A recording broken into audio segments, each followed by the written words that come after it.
Hi guys, welcome back to my channel. If you've not been here before, I'm Naomi, and today we're just going to be having a little look at our downward facing dog pose. So we're going to be having a look at the key parts of the pose and really just checking in with where we should put our feet, where we should put our hands, and getting to know this basic everyday yoga pose.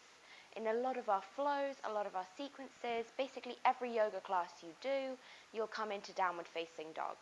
So we're going to be breaking it down and having a look at it so that we make sure we're doing it nice and safe and with the correct alignment for when we bring it into our practices.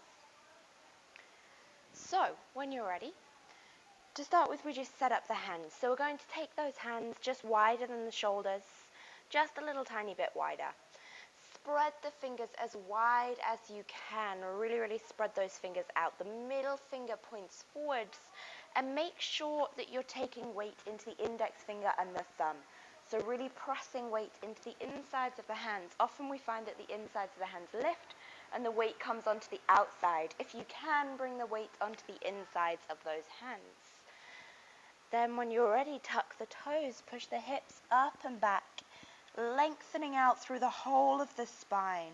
For now, keeping the knees bent, just checking in with those hands. So you've got the weight pressing into the thumbs and the index fingers, so the whole of the hand is pressing down onto the mat evenly. The shoulders are pushing towards the mat.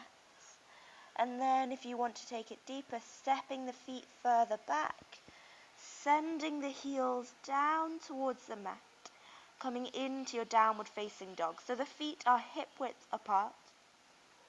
The hips are pushing up and back towards the back of the room. If it's too much on the hamstrings, take a gentle bend in the knees. So you're still getting the lengthening through the back. You're just making it less intense on those hamstrings. But if you're happy, then you can keep those legs straight. The heels don't have to touch the mat. We're sending them down towards the mat, but it doesn't matter if they don't touch.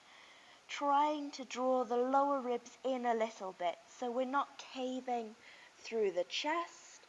We're keeping the lower ribs drawn in, the abdomen slightly engaged. The thighs are active, and the backs of the legs are stretching. So really finding that balance through the hands and through the feet. Pushing both the feet and the hands into the mat, the hips up to the back of the room. And that's your downward facing dog. Just bringing the knees back to the mat to come out and slowly kneeling back. So that's your downward facing dog. Hopefully that's given you a little bit of an idea as to how to perform it, and you can bring that into your practice, whether it's into a flow or into a full class. Hopefully you'll know a little bit more about your downward facing dog now. Thanks for coming, and I hope to see you again soon.